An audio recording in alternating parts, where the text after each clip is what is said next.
स्वागत है आपका हमारे इस YouTube चैनल पर। मैं मुनमुन श्रीवास्तव आपका हार्दिक अभिनंदन करता हूं। आप देख सकते हैं Delhi university college laboratory staff association का धरना यूजीसी पे चल रहा है और अभी अब से थोड़ी देर पहले डॉक्टर राजेश मेहता जो कि इसके प्रेसिडेंट हैं संगठन के, वो निकले हैं। यूजीसी पदाधिकारियों से बात करते हैं और आइए जानते हैं उनसे कि क्या बात हुई डॉक्टर मेहता आज। देखिए, हमें ये बताया गया है कि यूजीसी के जो सेक्रेटरी हैं वो तो पार्लियामेंट गए हुए हैं और डिप्टी सेक्रेटरी हैं डॉक्टर निखिल कुमार सचान, उनसे हमारी बातचीत हुई। एक एक मुद्दे के ऊपर जो है विस्तार से बातचीत हुई और कई मुद्दों के ऊपर उन्होंने कहा कि नहीं, ये तो हो जाना चाहिए। और अलग जैसा कि जानते कि यहाँ पे कई तरह के मुद्दे हैं, कुछ तो फंड से रिलेटेड है, कुछ जो है रिक्रूटमेंट से रिलेटेड है, कुछ पोस्ट क्रिएशन के ऊपर है। तो पोस्ट क्रिएशन के ऊपर जो है उन्होंने कहा कि जो नए पद के सृजन की बात है या किसी ग्रेड को रिवाइज करने की बात है तो उसको जो है जॉइंट कैडर रिव्यू कमेटी में, JCRC जिसको शॉर्ट में बोलते हैं, उसमें वो जो अगली मीटिंग में रखेंगे, क्योंकि उसको लीड जो है डॉक्टर निखिल ही करते हैं, जिनसे हमारी मीटिंग हुई, डिप्टी सेक्रेटरी हैं। आज लगभग धरने में मुझे लगता है 400 से अधिक लोग थे जी। तो लगा कि कॉलेज का संदेश पहुंचा है। जी, कॉलेज से संदेश पहुंचा है और बहुत बढ़िया लोगों का पार्टिसिपेशन रहा। करीब 500 के करीब जो है संख्या बल है हमारी और बहुत अच्छी बात है। और इन साथियों का जो यहाँ पहुँचने और जो संख्या बल का नतीजा है कि यूजीसी जो है के लोग जो है जल्दी चाहते थे कि जो बातचीत हो और बातचीत की दौड़ जारी हो ताकि कोई जो है एक अमेकेबल सॉल्यूशन पे हम लोग पहुंचे। क्या डीयू ने जो है वो आपकी नहीं सुनी, इससे यूजीसी आना पड़ा?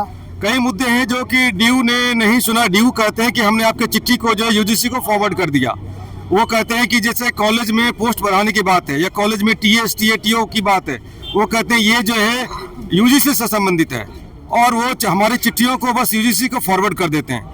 तो इसलिए हम यूजीसी पे आए हैं कि जो मुद्दे यूजीसी से संबंधित हैं तो यूजीसी को उस पर निर्णय लेना है। तो यहाँ भी तो आपको केवल आश्वासन ही मिला है अभी तो आश्वासन ही है, अभी आश्वासन ही है। उन्होंने ये कहा कि हम आज शाम को वो बोले कि डॉक्टर निखिल की आज शाम को सेक्रेटरी को ब्रीफ करेंगे और फिर जल्द से दोबारा मुलाकात होगी और उसके ऊपर सिलसिलेवार एक पॉइंट वाइज जो है हमें बताया जाएगा कि इसके ऊपर क्या कर रहे हैं, इसके ऊपर क्या कर रहे हैं। अच्छा, एक अभी मैं धरने में सुन रहा था रिस्क अलाउंस की बात हो रही थी, वो क्या है?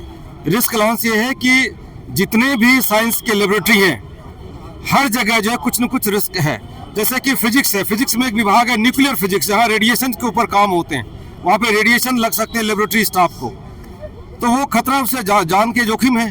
केमिस्ट्री है, केमिस्ट्री में साथियों का शिकायत होता है हमेशा कि भाई हमें सूंघने की शक्ति चली जाती है, तो उनका खतरा है। और कई जो साथी हैं, हालांकि हमारे पास डायरेक्ट एविडेंस नहीं है, लेकिन कई साथियों का ये है कि हम लैब में चूंकि काम करते हैं उसकी वजह से लोगों के तमाम तरह की सांस की बीमारी हो जाती है, गंभीर समस्या से गुजरते हैं और उसके लिए जो है रिस्क अलाउंस होना चाहिए। क्योंकि जोखिम है तो जोखिम भत्ता होना चाहिए। कई संस्थानों में ऐसा है, प्रावधान है विश्वविद्यालय से बाहर कई संस्थानों में और विश्वविद्यालय के अस्पतालों में भी है।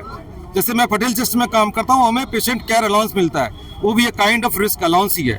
तो वहाँ क्योंकि बीमारी लगने का खतरा है इसलिए हमें रिस्क अलाउंस मिलता है। तो जिनसे जो फ्यूम से, केमिकल से, रेडिएशन से खतरा है तो साथियों को भी मिलना चाहिए रिस्क अलाउंस। अच्छा, अचानक जो RR रूल्स में बदलाव किया था डीयू ने, तो उसको लेकर मैंने देखा कि पोस्टर में कहीं कोई बात नहीं है, केवल जो भत्ता है वो बढ़ाने की बात नहीं, हमने उस पर भी बात रखी है। RR रूल में एक जो चीज उन्होंने बहुत बड़ा संशोधन किया था कि लैब अटेंडेंट के क्वालिफिकेशन को 10वीं के बजाय जो है 10+ विद साइंस कर दिया। तो हमने यूजीसी उनको भी अप्रोच किया कि सर इसका ग्रेड पे बढ़ाइए, तो उन्होंने कहा कि ग्रेड पे बढ़ा सकती है यूजीसी। तो यूजीसी को हमने कहा, यूजीसी से डिप्टी सेक्रेटरी को हमने कहा कि जो आप जो है जब 10+2 विद साइंस कर दिए हो तो इनका ग्रेड पे भी जब जो पे लेवल बोलते हैं 1800 की जगह जो है उसको 1900 को लेवल 2 पे ले जाओ। और एक और जो उन्होंने बदलाव किया कि कई कैडर में क्या किया, उन्होंने प्रमोशन के लिए भी क्वालिफिकेशन लगा दिया। तो हमने कहा कि प्रमोशन जब जो जिस सिस्टम में घुसता है, जिस क्वालिफिकेशन के साथ, अब एक 10th के साथ घुसा और उसको आप प्रमोशन के समय कहोगे ग्रेजुएशन चाहिए इंटरनल प्रमोशन के लिए, तो ये सही नहीं है, उसको हटाया जाए। तो इनको उन्होंने कहा, आश्वासन दिया कि इसको हम कंसीडर करेंगे। आश्वासन तो है, लेकिन क्या ऐसा लगता नहीं आपको कि लैब स्टाफ पे तलवार लटकी हुई है? बिल्कुल लटकी हुई है और उसके लिए हम संघर्ष जो है, हम जो भी अभी साथी तय करेंगे और भी संघर्ष को जो हम और इंटेंसिफाई करेंगे और अलग अलग फोरम पे हम जो है जो जरूरी कार्रवाइयों को हम करेंगे जैसा हमारे संगठन निर्णय लेंगे। अच्छा, आपका तो लैब है, लेकिन ओवरऑल डुक्कू भी आज धरना दे रहा है गेट नंबर 1 डीयू में, तो क्या उसके साथ भी तारतम्य है कुछ? डुकू से हमारी डायरेक्ट कोई ऐसी तारतम्य नहीं है और वो अपनी अलग अलग मांगों को लेकर के लड़ रहे हैं और हमें आज धरने में कई अन्य संगठनों का भी जो है समर्थन प्राप्त हुआ। ओबीसी एसोसिएशन है, लाइब्रेरी एसोसिएशन है, दिल्ली यूनिवर्सिटी के जो है doctor Ambedkar SC/ST OBC minority association है और कर्मचारी परिषद है। तो कई संगठनों का हमें जो है समर्थन मिला है इसके लिए। तो आपको लगता है कि जो है वो दिल्ली विश्वविद्यालय में लैब में नियुक्तियां जल्द शुरू होंगी? नियुक्तियां तो शुरू होंगी, लेकिन नियुक्तियों से एक और जरूरी चीज ये है कि नियुक्तियों जो है और पद को सृजित कराने की जरूरत है। वो भी है कि क्या ठेकेदारी चलती रहेगी? क्योंकि हम देख रहे हैं कि ज्यादातर DU में ठेकेदारी प्रथा शुरू हो गई है। उसके हम बिल्कुल खिलाफ हैं।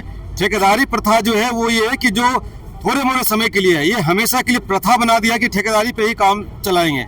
और जो नई शिक्षा नीति है आई है, तो नई शिक्षा नीति के हिसाब से भी जो वो सूट नहीं करता। अब रिसर्च कराना चाहते हैं UG प्रोग्राम में, तो ठेकेदारी प्रथा के लोगों से, कॉन्ट्रेक्चुअल लोगों से कैसे रिसर्च कराएंगे और जो है परमानेंट आएंगे, वो स्किल सीखेंगे और सिस्टम में कंट्रीब्यूट करेंगे। तो NEP के हिसाब से भी ठेकेदारी प्रथा जो है सही नहीं है, परमानेंट भर्ती होनी चाहिए। बहुत धन्यवाद डॉक्टर मेहता। Thank you. तो आपने सुना डॉक्टर राजेश मेहता को, जो कि अभी UGC अधिकारियों के साथ मीटिंग करके निकले हैं।